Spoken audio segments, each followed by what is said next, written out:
он төгжүүлэх 5 жилийн үндсэн чиглэл 21-оос 26 он төгжүүлэх үндсэн чиглэл ялгаа нь юу вэ? Өмнөх 5 жилийн хөгжлийн 5 жилийн үндсэн чиглэлийн биелэлд 50% байгаа. Тэгээ ахаад копидод ингээд оруулаад ирсэн. Одоо ахаад 5 жилийн дараа ингээд ахаад нэг 50% сууж явах уу? Ялгаа нь юу вэ? Өнгөрсөн 5 жилийн үндсэн чиглэлийн энэ одоо биелэлд тааруу байгаад ямар дүгнэлт хийсэн эдийн засгийн хөгжлийн яам. Энийгээ засаж сайжруулах ямар төлөвлөгөө оруулж ирсэн бэ гэдэг нэгт асууя. Хоёрт манай төрийн байгуулалтын байнгын орны эрхлэх асуудлын өрөөнд засаглал, дижитал шилжилтгээд 7 дугаар бүлэг. Энийг ийм субъектив байдлаар байгаа асуудлуудын хэмжих нэгж нь юу юм бэ гэж. Нэг төрийн байгууллагуудын шудраг байдлыг нэмэгдүүлнэ гэж. 7-гийн 1-1. Төрийн байгууллагуудын шудраг байдлыг нэмэгдүүлнэ. Энийг яг юу гэж ойлгох юм? Хэмжих нэгж нь яг юу юм? 5 жилийн дараа яг төрийн байгууллагуудын шудраг байдал ингэж сайжирсан юм аа гэдэг нь одоо яаж хэмжих юм? Одоо ямар байгаа юм? Энийг нэг тав хүн хэлж өгөөч. Төрийн бүтээмжийг нэмэгдүүлнэ гэж. 7-гийн 3. Одоо ямар байгын? Яг 5 жилийн дараа төрийн бүтээмжийг хэмжих хэмжүүр нэгж нь юу юм? Төрийн байгууллагуудын үйл ажиллагааны одоо бүтээмж ажлын үр дүн юугаар хэмждэг юм? За төрийн албанд чадварлаг хүний нөөцийг бүрдүүлнэ. Төрийн албан агчийн томилгооны зөрчлийг бууруулнаа гэд. Одоо ямар байгын? 5 жилийн дараа ямар болох юм бэ? Төрийн албаны зөвлөлийнхөө. За нөгөө талаар энэ хөрөнгө оруулалт гэдэг нэг хөрөнгө оруулалтын хөтөлбөр гэдэг байна. Эдийн засгийн хөгжлийн яамныхаа анхаарал үз. 4-1 нь санхүүгийн их усүр шийдвэрлэгдсэн төсөл арга хэмжээний жагсаалт гэдэг нэг 80 гаруй хөрөнгө оруулалтын ажил байна, тийм үү? За дараа нь ахаад 4-2 дээр хөрөнгө оруулалтын хөтөлбөрийн шалгуур үзүүлэлтүүд гээд бас нэг ингээд 70-80 хөтөлбөр байна. Дараа нь ахаад 4-3 дээр хөрөнгө оруулалт шаардлагатай төсөл арга хэмжээний жагсаалт гээд байна.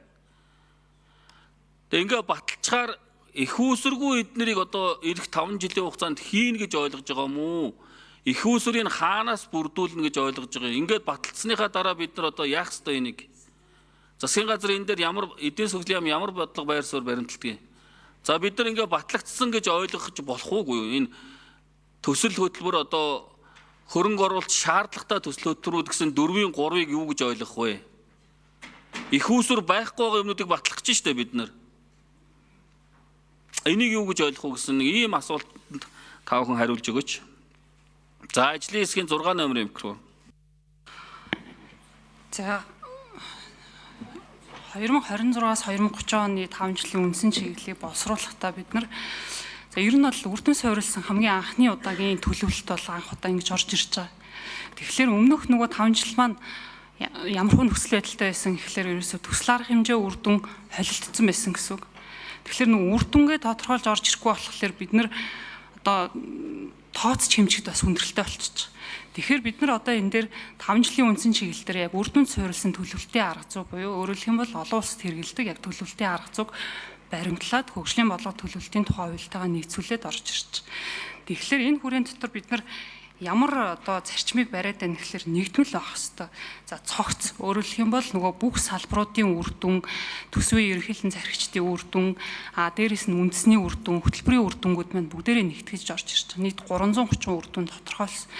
Дээрээс нь бол одоо 3 дугаар хавсралт дээр бол 426 шалгуур үзүүлэлтийг бас тодорхойлж орж ирж байгаа. Өөрөөр хэлэх юм бол тухайн үр дүнгээ ямар шалгуур үзүүлэлтээр хэмжээд 2025 оны 2024 оны суур статистик дүн маань ийм байна. 2026, 27, 28, 29, 30 онд ямар үр дүнд хүрэх юм бэ гэдгийг нэг бүрчлэн тусгаж орж ирж. Өнгөрсөн 5 жил дээр бол яг үр дүн төсөл арга хэмжээ холилдод ороод ирсэн. Тэнгүүд одоо 2021 одоо 2022 ч гэдэг юм тий 2022 23 24 онд ямар үр дүнд хүрэх юм бэ гэдэг нь 5 жилийн үндсэн чиглэлээр бол байхгүйсэн. За тэр асуудлаа шийдэж орж ирж байгаа. За хоёрдугаарт нь бол юу вэ гэхээр доктортой хөгжлийн зорилтуудтай бол уялдуулж орж ирсэн. Доктортой хөгжлийн нийт 17 зорилт байгаад идэг.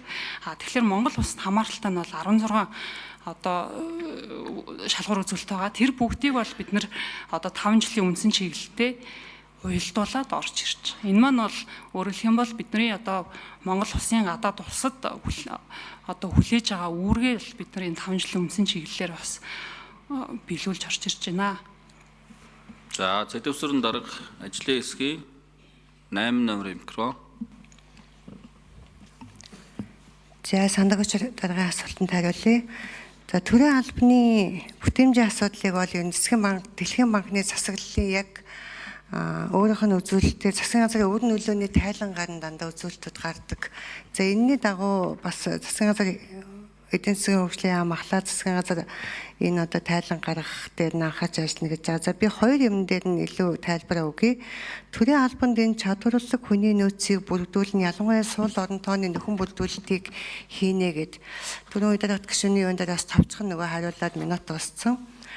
2024-2025 оны байдлаар энэ хууль заасны дагуу сул орон тооны тусгай шалгалтуудыг бол төрийн албаны зөвлөл болон яам агентлаг засаг даргын тамгын газар хэрэгжүүлдэг.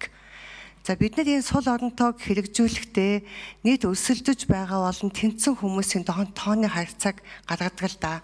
Тэгэхээр энэ нь яаж гадаг гэхээр нийт захиалга өгсөн хүмүүсээс За гүйцэж хариулъя. 8 номерын микро. захиалга өгсөн орон тооноос нөхөгдсөн орон тоо маань одоогийн байдлаар энэ 47% гэдэг нь энэ дээр суур хувь маань болж байгаа юм. Тэгээ яагаад 47%-ийг бид нэ 70 руу оруулъя гэхээр сул орон тоо төдийлөн сайн нөхөгдөж чадахгүй байна. Сонгон шалгаруулалтанд орж байгаа хүмүүсийн асуудалч байна, тавьж байгаа шаардлагыг өндөрсгсөнтэй холбоотой асуудлууд ч байна. Гол нь шалгалт өгч байгаа хүмүүсийн тэнцэлтийн байдал төдийлөн хангалттай биш байгаа. За энийг бол нэлээд нэмэгдүүлэе гэж төлөвлөж орж ирж байгаа. За дээрээс нь хууль бус томилгооны асуудлууд. Хууль бус томилгоог 2024-2025 онд төрийн албаны зөвлөлөөс нийлбэл өнгөөр нэг 15,000 гаруй албан тушаал дээр хийж үзлээ. Энэ нийт манай төрийн албан агчдын 40 ТЗ-гийнхнийг авч үзэхэд 40 гаруй хувь дээр нь бид нэр энэ шалгалтыг хийсэн.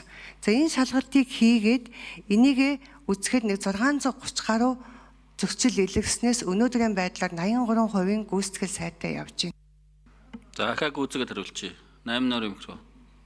20% гүйцэтгэл дээр бид нар бас хойноос нь хөөцөлж байна. Энэ хууль бус томилгоонуудыг арилгах асуудлыг.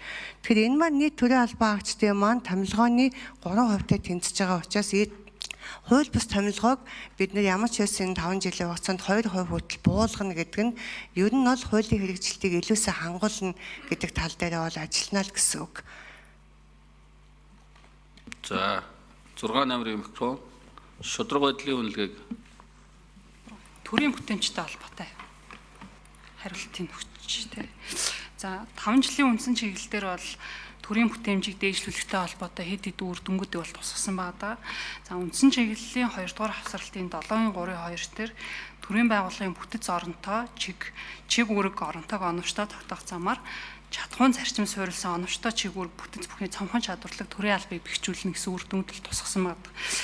За 7-3-1 болохоор ур чадвар суурилсан томилгоог төлөвшүүлэх замаар төрийн албан чадварлаг хүний нөөцийг бүрдүүлнэ гэж тусгасан байна.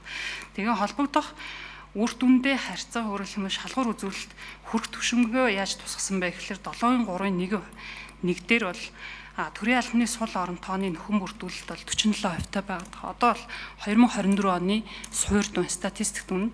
За тэгээ 2030 онд бол 70% хүрэхээр туссан байна да. 7-3-2 дээр бол удирдах гүйцэтгэх албан агчийн харьцаа 9.2% байгаа 2024 оны дүнгээр. За энийг За хөрөнгө оруулалтын хариулга. Ажлын хэсгийн 5 номерын микро. Улсын хөрөнгө оруулалтын хөтөлбөр нь бол 5 жилийн үндсэн чиглэлийнхаа ажлуудыг гүйцээхэд шаардлагатай дэд бүтцийн болон хөгжлийн төслүүдийг тусгаж байгаа. За бодлогын хувьд 4-1-р авсралт бол санхүүжилт нь аль хэдийн шийдэгдсэн төслүүд, 4-2-р авсралт бол өмнөх санхүүжилт нь шийдэгдсэн төслүүдэд яг тавиад тэрнийхээ шалгуур үзүүлэлтүүдийг тусгасан онцлогтой. За 4-3 болоод ач холбогдлын хувьд өндөр ач холбогдолтой санхүүжилтийг нь хайж одоо шийдвэрлээд хэрэгжүүлэх хэрэгтэй гэж үтсэн төслүүд 4-4 болоод тээ зүг нь боловсруулах хэрэгтэй гэж үтсэн төслүүд өөрөөр хэлбэл үе шатыг нь наривчсан заасан байгаа. Нөгөө талдаа санхүүжилтийг нь хайж олохдоо бол заавал улсын төсвөр биш төр хувийн түншлэл болон за мөн 100% хувийн хөрөнгө оруулалт санхүүжилтаар бас шийдвэрлэх боломжтой гэж үтсэн төслүүдийг тусгаж байгаа. Тэгээ наадах чи их усүр нь олдохгүй л яхин 5 жилийн дараа биелэлтийг чинь доош нь татна шүү дээ. Энэ 70-80 төслөтлөрүүд байна шүү дээ. Их усүргүй байгаа. Тэгээ эн чинь биелэлтээс чинь доош нь татах уу? 5 жилийн дараа их усүр олдсонгүй гэд та нар одоо хайх юм ярьж шүү дээ. Ажлын хэсгийн 5 нөр өмөрхөө. Тэ. Улсын хөгжлийн бодлогын хүрээнд тусагж байгаа төслүүд учраас хариуцсан салбар яамдууд хариуцсан нэгжүүд өөрсдөө их усүрийг нь хайж олоод хувийн хвшлийн түншлэгч нараа эсвэл хайж олоод энэ төслийг хэрэгжүүлэх ёстой л гэсэн үүрэг хүлээнэ. Тэгээд хайж олж чадахгүй хэрэгжүүлж чадахгүй бол хэрэгжилт нь хэрэгжээгүй л гэж төгнөгдөнө. За их хурлын гишүүн хэрлэн гишүүн асуултаа асууя.